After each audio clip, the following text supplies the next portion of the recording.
Okay, right now we have an informative session. Okay, it will be by Mr. Ferry Harris.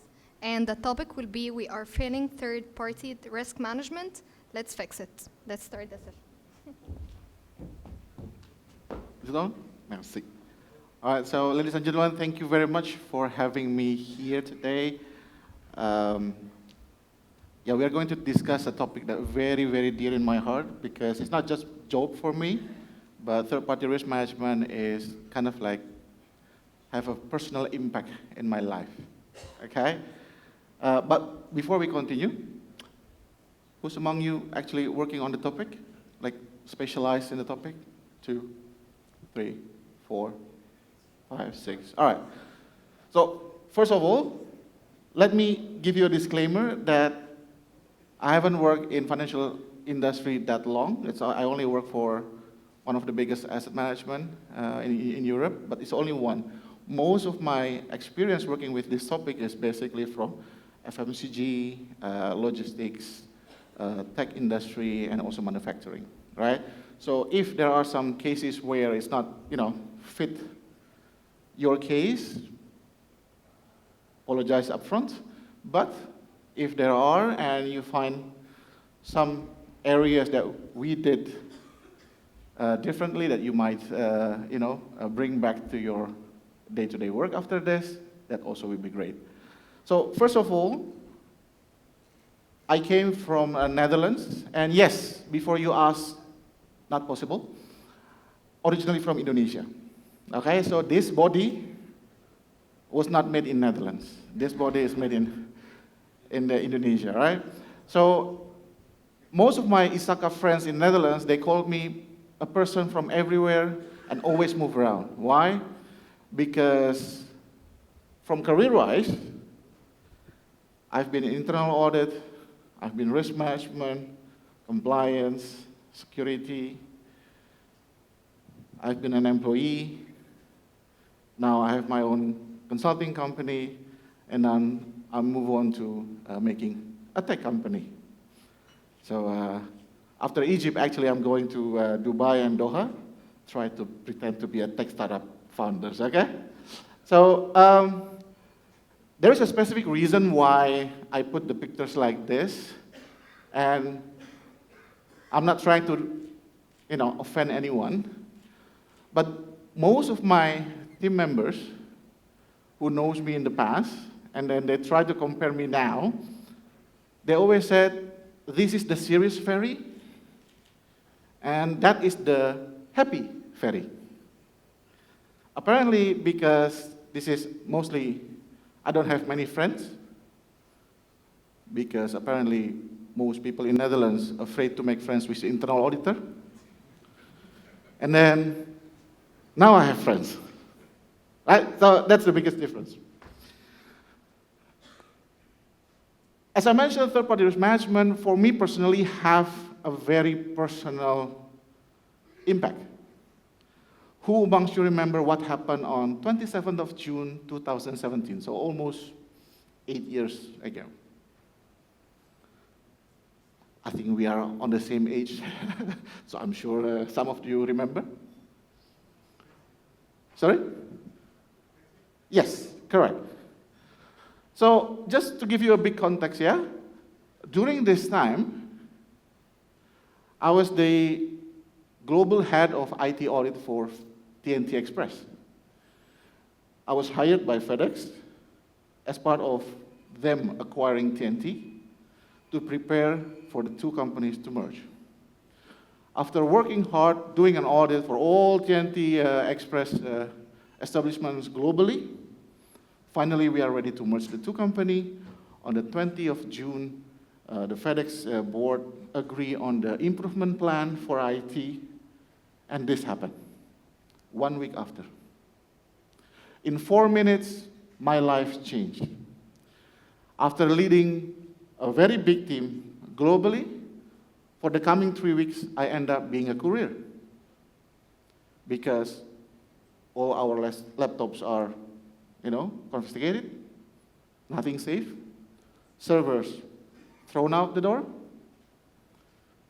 sorting machines not working, So the only thing that we can do as an internal audit team, roll our sleeves, go to depot, wherever we can, pick up the parcels manually.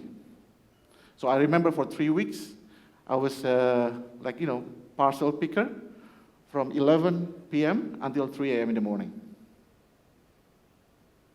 But then the biggest problem is in the morning, when my colleagues from contact center, customer support came back to the office.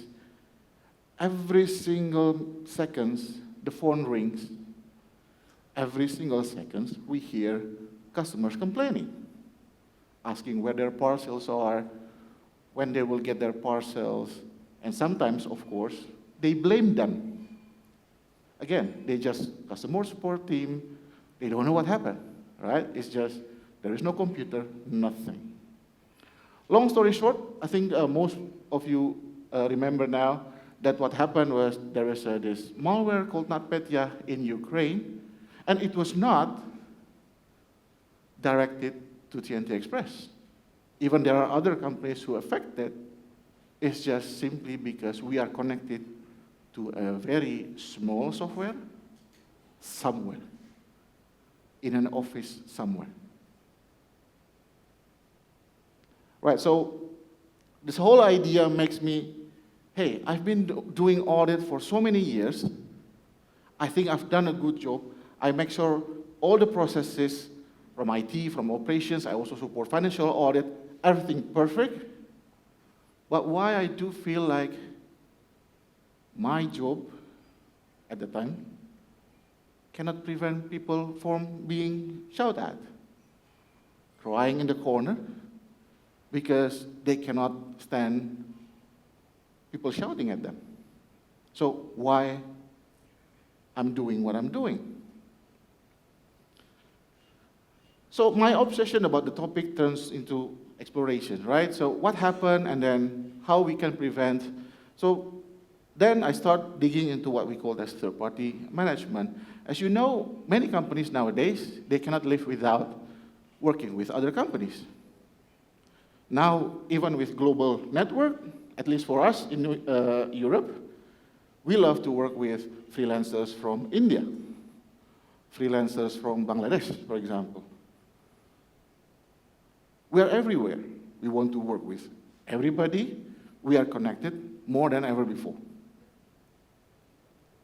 And then, most of my enterprise clients, once they hear, oh, we have a new vendor, suddenly all alarms rings. Privacy office need to do something, legal feel that they need to do something about this, security need to say something about that. Sometimes if the vendor has some sort of impact to SOX reporting, yeah, we also need to do something about this.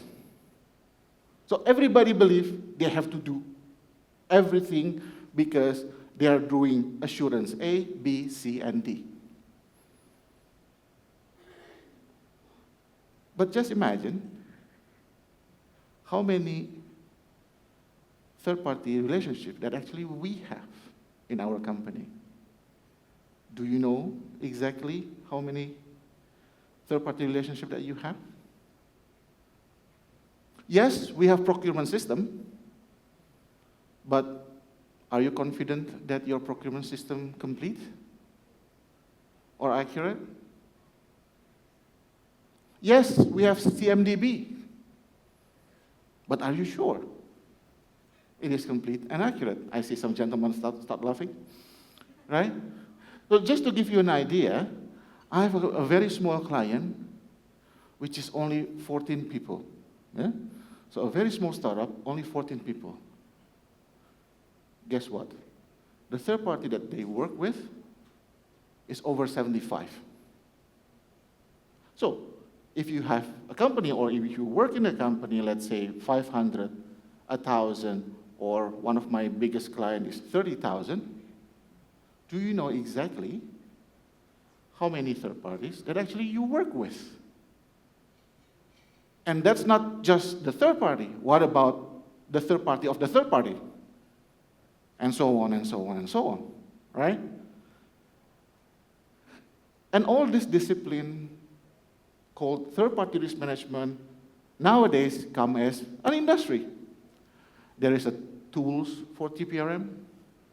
There is a conference for TPRM. There is gazillion amount of white paper about TPRM. It's an industry by itself. Although if you remember, back a few years ago, the definition is very simple. As you can see here, it's just 4 steps.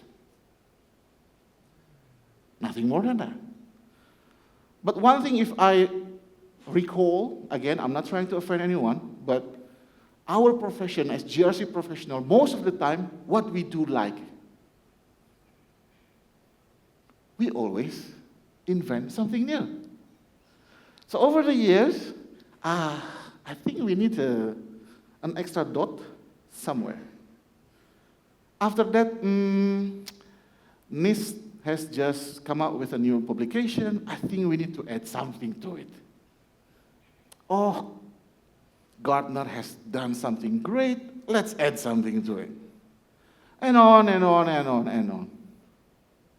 So the framework of third-party risk management becomes so complex, and people forget what exactly the meaning of managing third-party risk. What happened most of the time, every time I go to a new client, especially large corporations, so by the way, just for information, my company sits in a very nice location, as in, on one side, for corporate, we work on third-party risk management. On the other side, we help small and medium-sized businesses with their security posture, privacy management program, and so on and so forth. So I'm seeing both worlds now. On the TPRM world, which is, again, on the corporate, mostly what I've seen, they have a dedicated team. They have a dedicated tool. Sometimes there's a security team working on security third-party risk management. In the enterprise risk management, there is another person who is working on that topic only. Only go with sometimes the tool they have for privacy. They also work on a special third-party risk management module, let's say for OneTrust. Everybody work on it. But then, at the same time, because everybody wants to have a say in it, most business users will say, oh, it's take ages. I'll just use my credit card. Or, it takes so long. Let me just try this free version of the application. I don't have time with this. I need to do my business. I need to run my process. I cannot slow down by all these processes.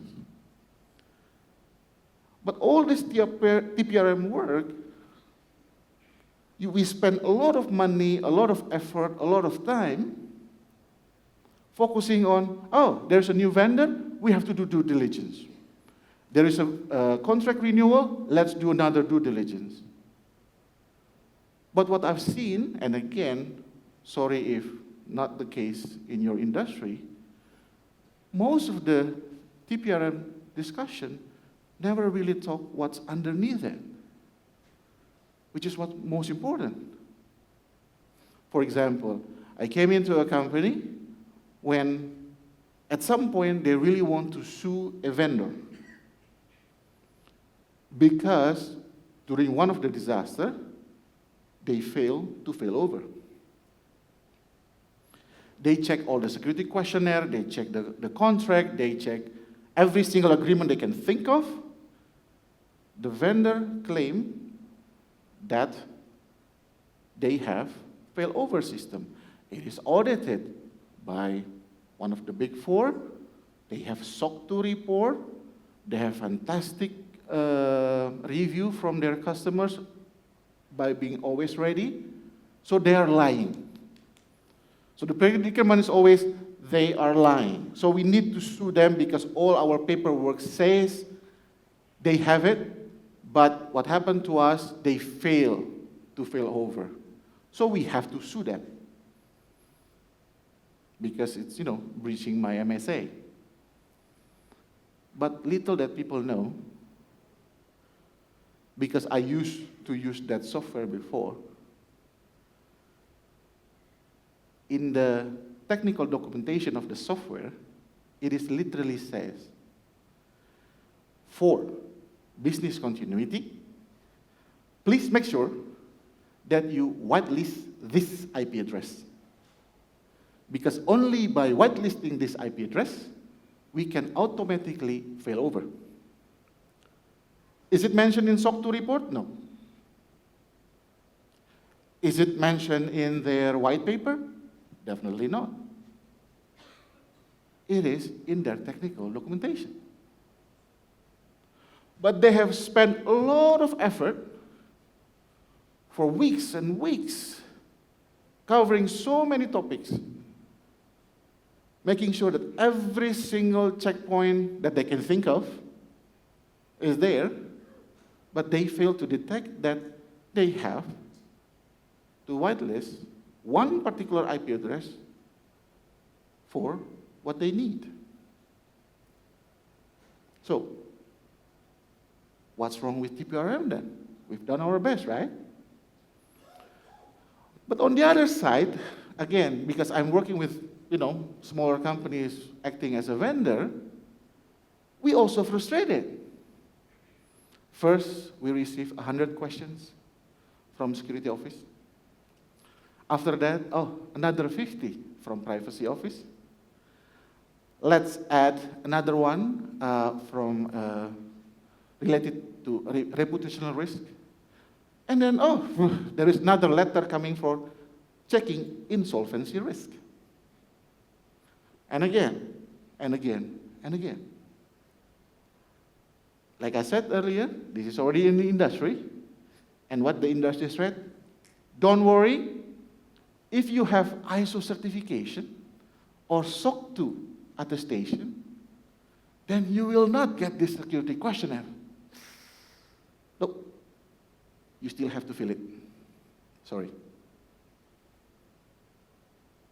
So every single day, I always get a complaint, especially from startup founders, CTOs, very, pardon my English, but what the heck? We've gone through all this process, we get the certification, we use automation to be always compliant, and I still need to complete this questionnaire. So far, seems like only the big ones, like Microsoft, SAP, they don't need to answer security questionnaires. I mean, just to give you an expectations, when one of my large company sent a questionnaire to SAP, they said, we are happy to help you, $14,000. And then, of course, the company said, it's okay, you are SAP, you are big, you have all this, so we trust you. But what about, all these companies? The small ones. So the main reason why I'm bringing this topic to you today is, I'm sorry, but maybe our profession is also part of the problem. Remember who created the questionnaire in the first place? Us. I also did that as an auditor in the past, as a risk manager. Oh, yeah, okay. My boss told me, okay, I need to prepare all this risk assessment. Fantastic. Okay, well, I think 50 questions is enough. Or, okay, 75. Us. We did this to the whole industry.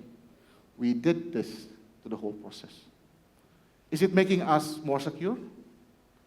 Is it making us more efficient while working with others? What's the main reason when we outsource some of our process to others? We want it to be cheaper. Hopefully it's still secure. And it still meets our objective, right?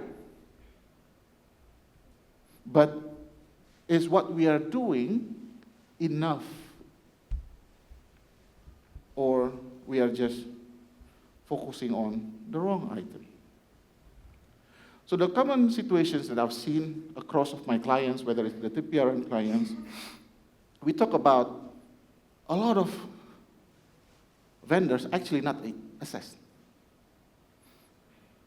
Let's not even talk about how to manage them. One example, there is a team of 7 people, very large company, 30,000 people, 7 people team just to do vendor risk assessment. In a whole year, they managed to complete 15 risk assessment. The internal auditor, as they're also part of the SOX audit team, hey, as part of our SOX report, we also need to complete this report. This is top 10 of our system. We have to complete this. And guess what? At the time, while I am helping them with third-party risk management, someone asked me as well, Ferry, can you also help us with cloud security?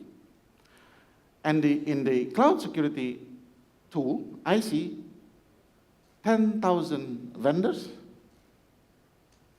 detected just by the traffic, including upload and download data. So, a big team, 7 people, whole year, 15 assessment, plus the one coming from SOX, 10, 25, but the whole population is 10,000. And that's the reality. Yes, we always end up with the argument, it's a risk-based assessment, Ferry. So these are the top 25. But are you sure about your risks rating? Did you know that somewhere there is a person who used, let's say, an analytics tool, like an Excel, that start with a very small thing, and then their boss believe, oh, it's a good thing. Let's process some our financial statement there. Only 2 persons know about it. So isn't that more risky than this big system? Do we know about it? Or we only talk about risk-based just because the users is large? Or maybe because it is the system that generates our final financial report? What about the small ones? The one that always, changing data, I call it manipulating data. And again, as I mentioned earlier, typically each assessment takes weeks, really frustrate people. And averagely so far, I've seen only max around 20% of the total population that's supposed to be reviewed. But remember, if you go to any books from ISACA, from IAA about this topic, they always said, you have to manage the risk of your vendors. They never said, it's okay for you to manage only 10%, 20%, 50%. No. All the books written always said, you need to manage your vendor risk. But the reality is like this. So, for the past few years, what I'm trying to do differently, together with my clients, together with my company, is I call it like a living research and development. Again, I'm not saying I'm the expert of the topic, but I'm learning from that discipline, another discipline, another discipline. I'm just trying to see, can we work differently? And is this something that can also usable for many others? So since 2021, I've been working with these large corporations. We try to do things differently. So first start with, can we do a standardization of the questions? Again, for whatever reason, I cannot argue with them. From a legal perspective, we still need to ask the question, fine, I will live, no problem. But for most of my clients, they like the idea, if there is another way not to ask the questionnaire, let's do that. But for this particular client, fine, we have to do security questionnaire. Yeah? First, we standardize to make all the process faster, more efficient. So in the first year, we managed to have one person completing 150. The process is standard, the framework is standard, what's in, it's out. It's predictable, everybody knows this is the framework. If you are critical vendor, you will go from the left, go through the process, out to the right.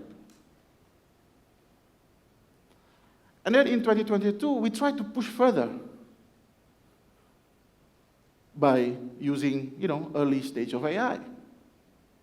Hey, all of these vendors typically have good information, whether it's white paper, SOC report, or any policies that they might open, right? Maybe we can just, put all these documents and then extract all the information. We did that with trial in the company.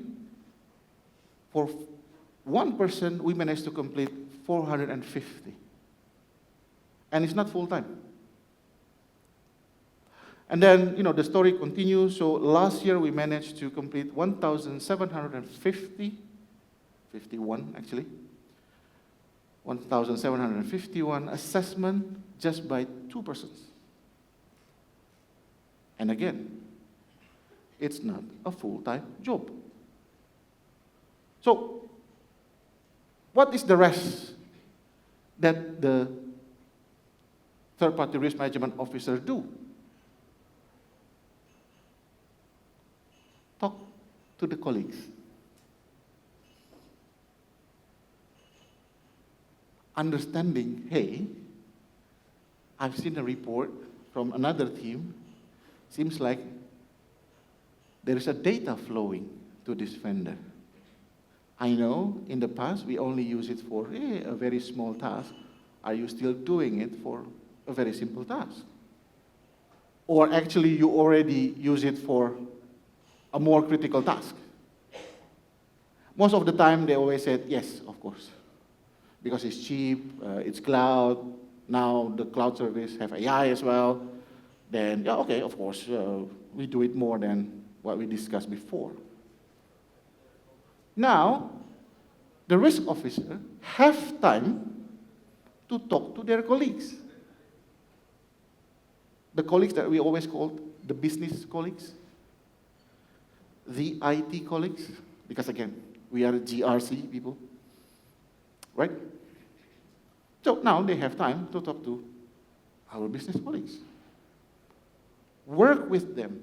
How can we manage this third-party relationship? Do we have enough control on our access? Do we have enough control on, I don't know, the data labeling, for example? Yes, we use Slack for communications, but have we prevent if there is a information classified as, let's say, I don't know, top secret, that it cannot be transferred via Slack? Have we done that or not? That's what they're busy now with. And that's supposed to be the true meaning of managing third-party risk, not doing the due diligence. So, the main message I want to bring here is, again, I don't know where you are with the subject, but from what I've seen, and this is my call out to you as well, on behalf of the smaller companies, if you buy things, let's work together with the vendor to make the best out of what we want them to do. If we can standardize due diligence, do it. If we can automate, use it. If now you can train your AI to consume all the documents that they have, use it.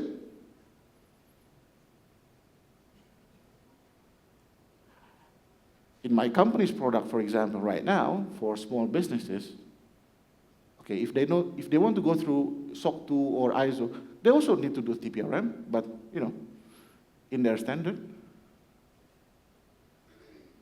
Nowadays, for example, my team, they don't use Google to search.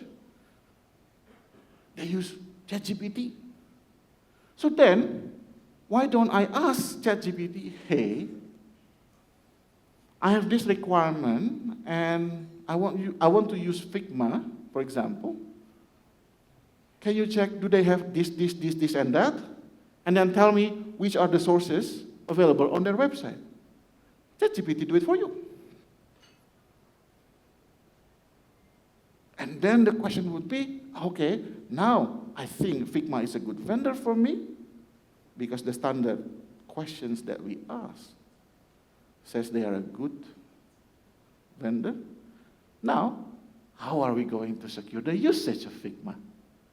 How many people are we going to give access? What kind of access level they have to have?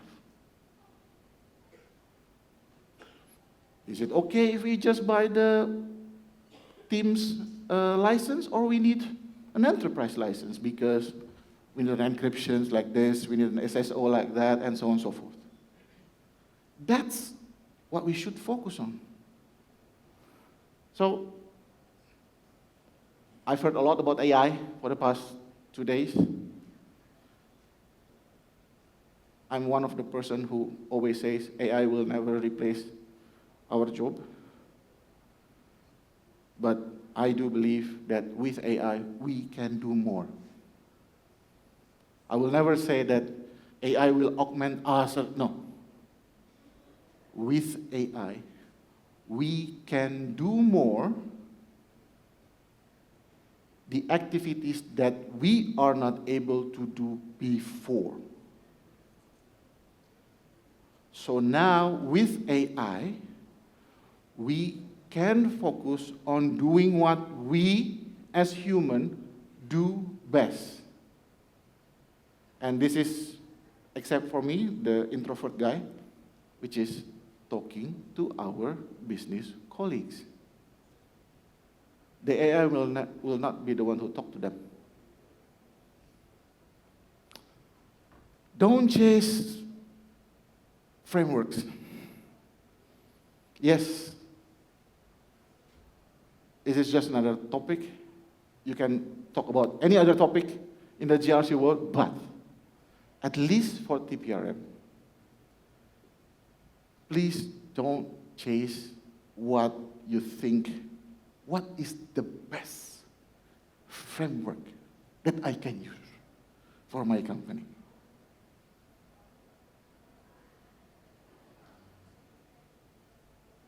At least, to my understanding at the moment, there is none. So either we focus on trying to find that best framework, or we just work on what's important. Whether you want to use NIST standard, in Europe there is this ENISA for good practice for a third party, or even all this, at least I think tomorrow, right? The regulations in Europe about NIS2, DORA, they all talk about manage your third-party risk.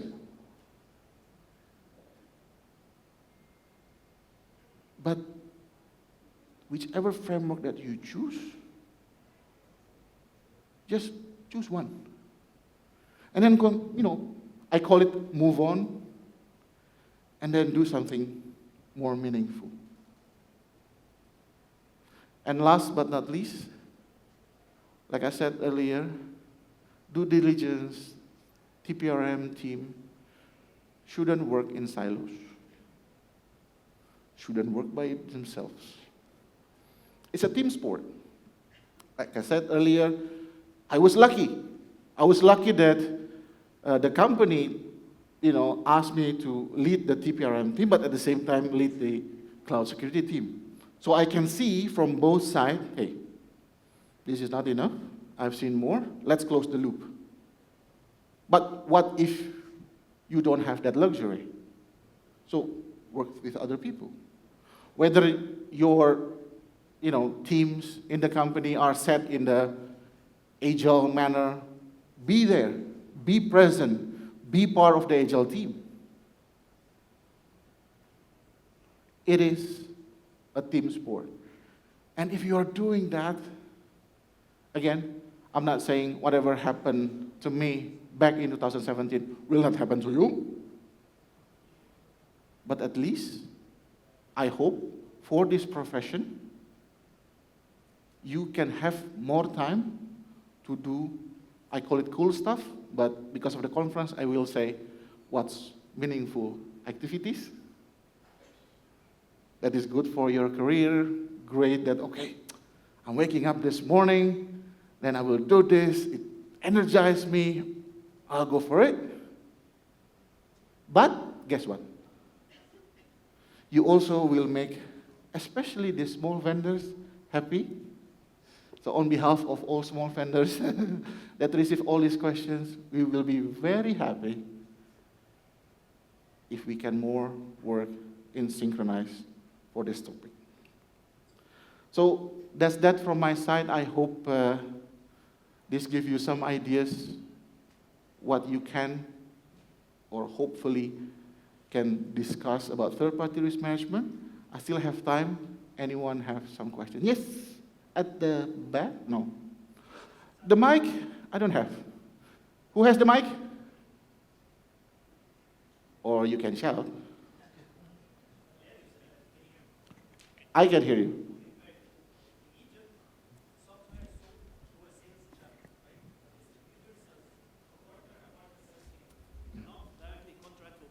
As you mentioned in your discussion, right? Mm-hmm. So how can you, I would say, protect yourself from this? Because you can't contract directly with Microsoft, you can't contract directly with SAP or with the big names. They have a distribution sales channel where there is a distributor, there's a partner, and you contract with the partner. So legally, you don't have any contract with Microsoft. When you download the software, you get the standard terms and conditions, and this is how they do it, so they don't amend the MSA or ELA or EA or anything like that.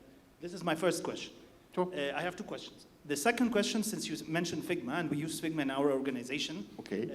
They have SOC 2 and they have very good in security, but the problem with SOC 2 certificate is expensive and it takes time to renew, right? And this is a live example. Figma SOC 2 expired like early this year, and they need some time to renew it, right? So how can you convince or actually tell the business, you have a dilemma now, right?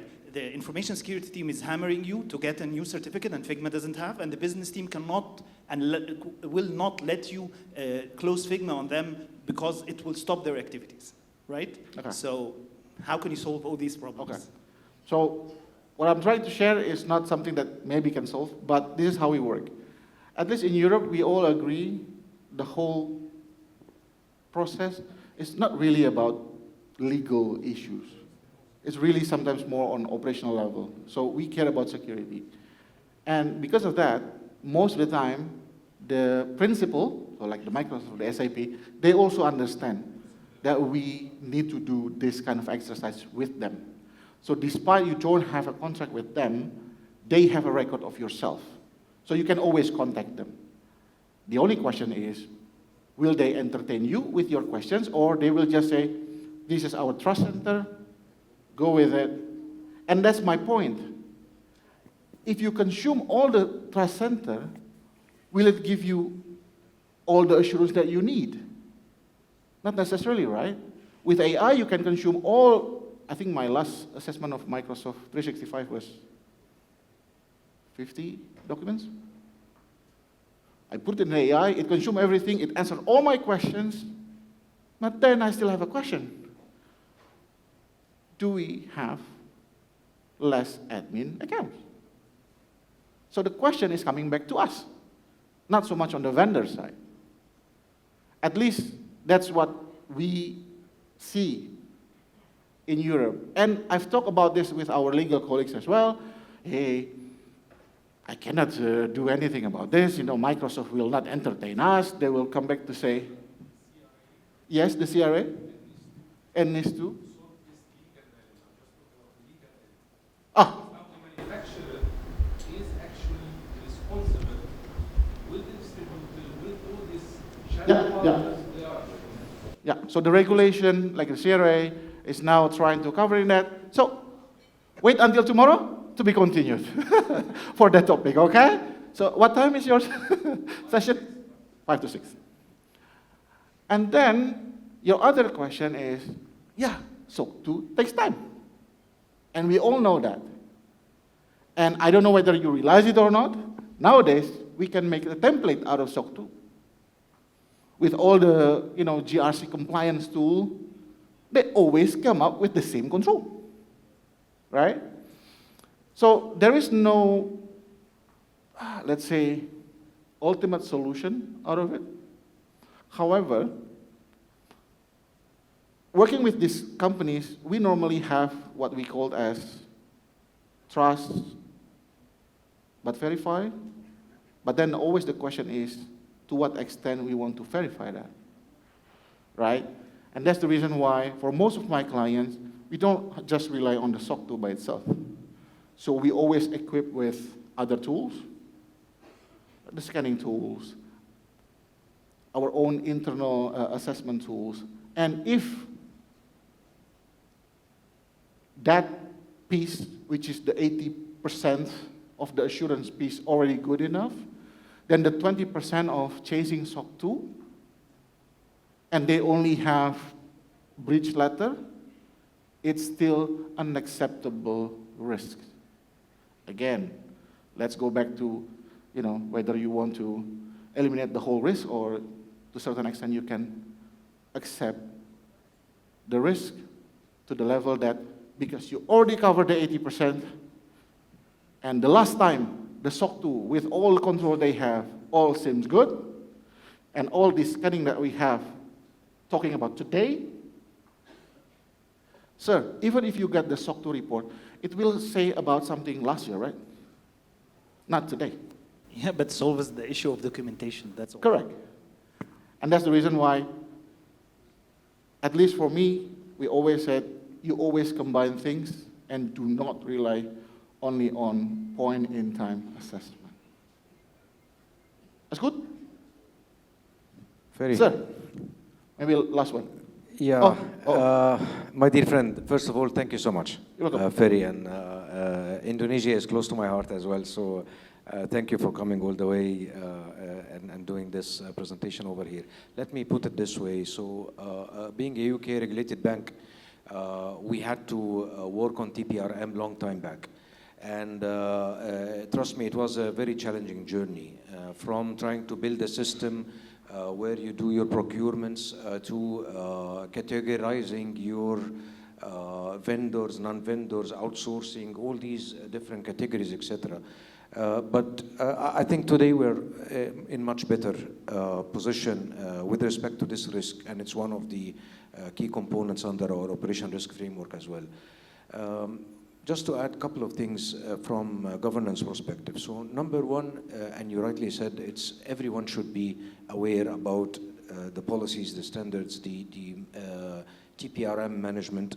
But one thing for sure is every contract manager, everyone who owns a contract with a vendor, that becomes your first line of defense. Then what we have in the risk function is an expert who knows a little bit more than others and do the oversight and challenge. And then, of course, you have your audit. So just to put this in the perspective of governance, because today we're talking about governance. When it comes to the framework, the key components, in my view, is assessment early enough to understand what type of risks each contract, which is very, very well highlighted. Is there a data risk? And if yes, then it needs to go through certain assessment. If there is a legal risk, then yes, it has to go.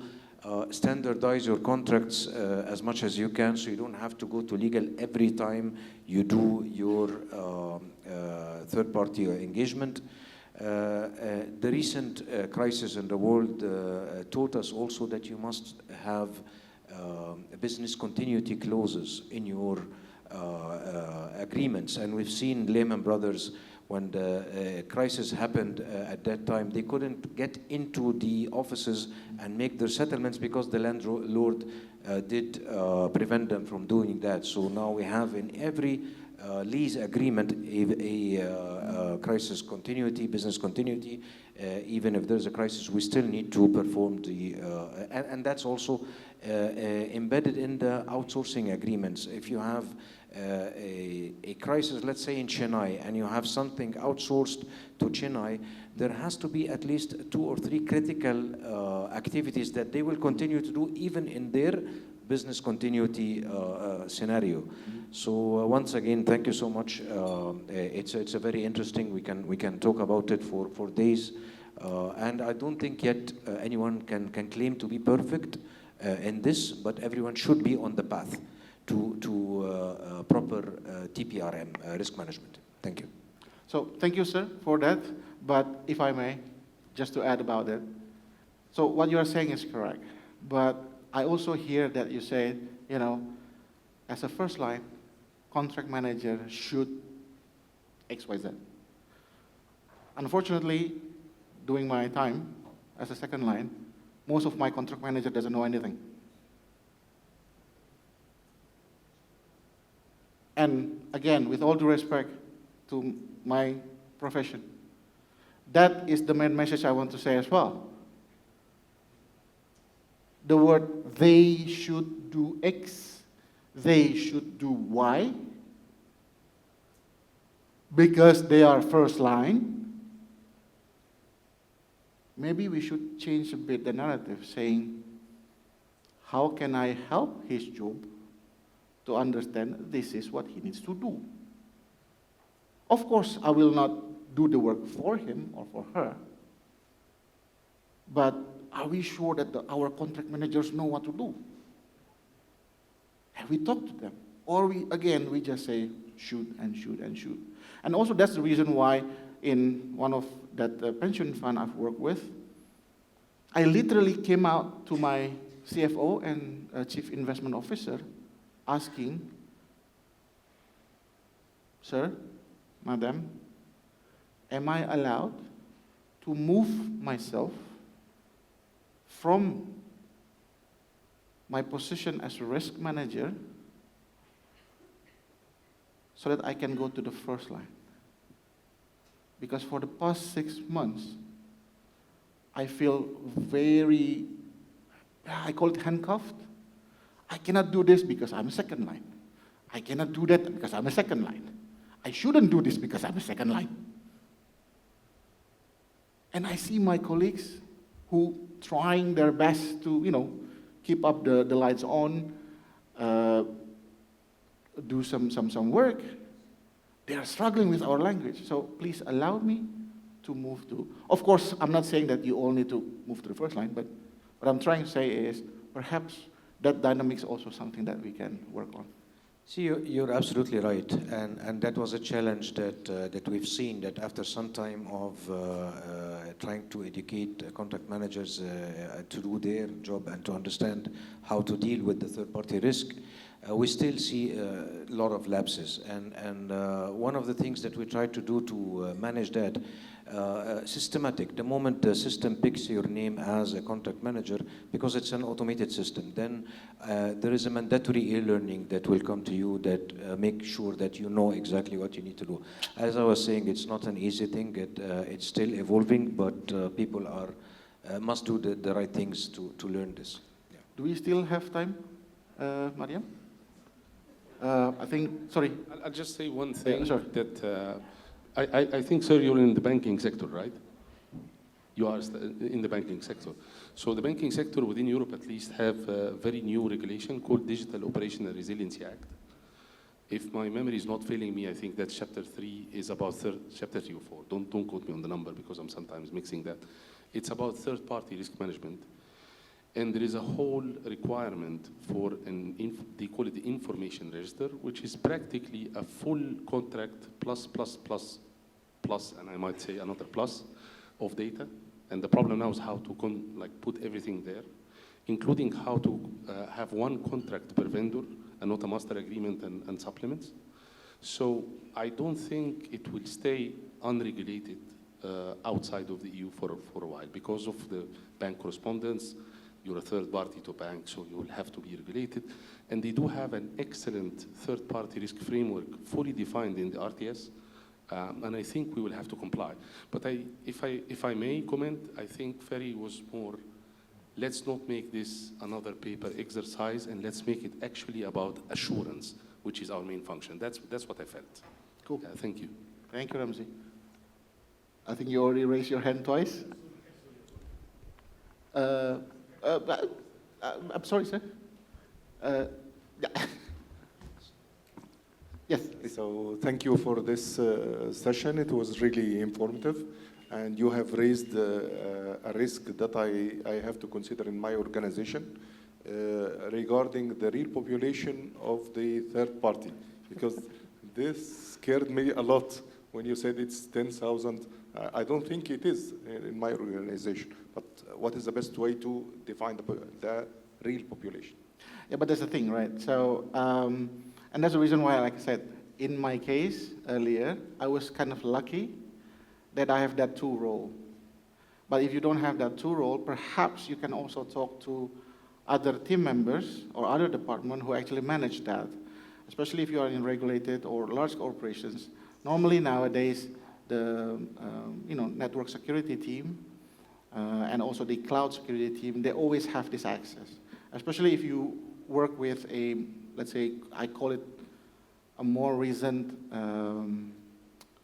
like a DLP, data leakage preventions, or a CASB agent, whether it's from Microsoft or McAfee or whatever, they always track, quote unquote, the traffic, including what, not what is uploaded, but you can see, oh, wait a second. If I only see a website just to see what kind of product they have, I shouldn't get traffic for 1 gigabytes, 2 gigabytes, right? You know, loading a website is just, I don't know, a couple of megabytes. So when in finance we say follow the money, to my debt team, I said follow the upload. Not follow the download, follow the upload. Of course, it's not perfect, and then after that, so you do it in stages, right? Follow the upload. After that, okay, follow the download, because that also shouldn't be happening, right? And then, but what I'm trying to say is, if you do this here, on the left side, try to find something that can close the loop. What if I miss? And most of the time, this team sits somewhere on the more, I call it technical team, like again, network security or cloud security. So you can always work together with them. Then my KRI at that time, it's not about how many vendors I assess this year, but actually how many vendors I catch from that is not assessed. Because that's the risk. That team got the information. We have 100 big upload vendors. We don't have the contract, and we don't go through an assessment. So that 100 becomes my KRI, not how many assessments I complete that year. That is my KPI. This one is my KRI. Cool. Thank you. Do we still have time? I mean, I don't know.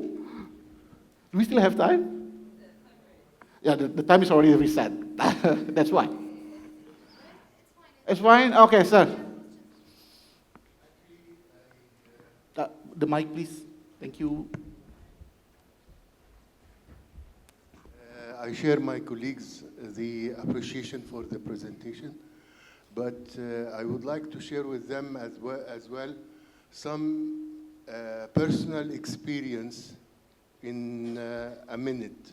Sure. Actually, I saw something that is interesting in Malaysia. My countrymen. All right. Yes, yeah. They have certificate authorities to assess the third parties, the companies.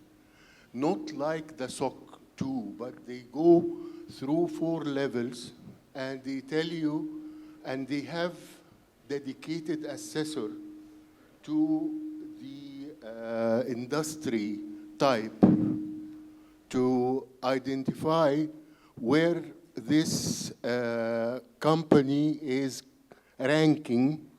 So if you are going to deal with a company, you get a report from that assessor, or he's out. If he's out, he loses opportunity to engage with big frames.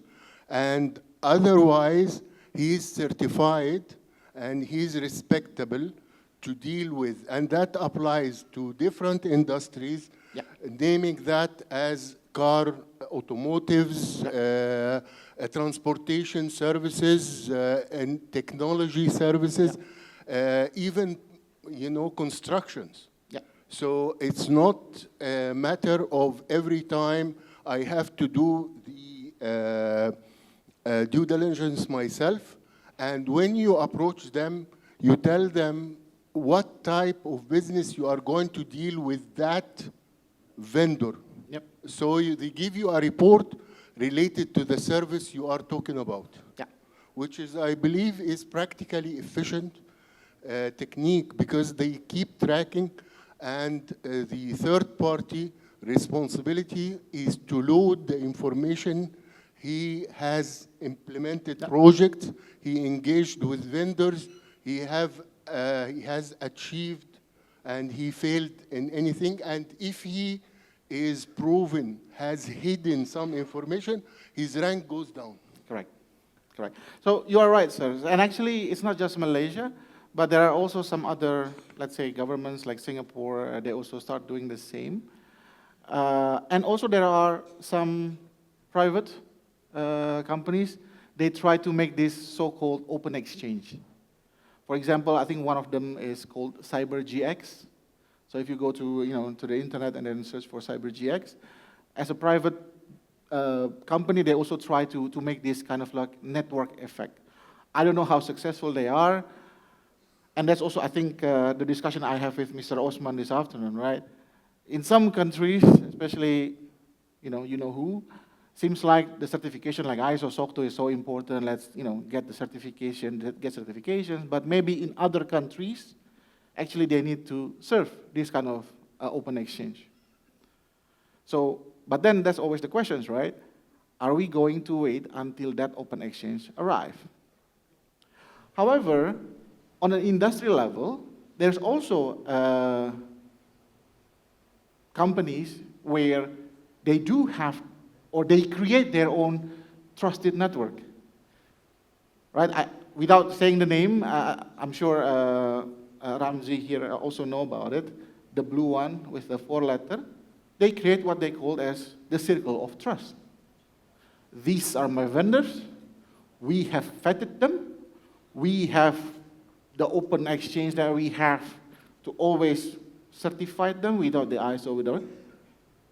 But they can do it because they are big enough. They are supplying the whole machines in the world. But then again, for us, what we can do while waiting for that open exchange, let's say, scheme available, maybe it's also an idea that we also do that in Egypt, for example. Yeah, for all the banking sector, just, collaborate together. You don't have to do everything yourself. But the answer shouldn't be the ISO, the SOC 2. I mean, pardon me with all the consultants that help that certifications, but the answer shouldn't be that. The answer should be something else that is more meaningful. Thank you. I think that's time. Thank you very much, everybody, for having me.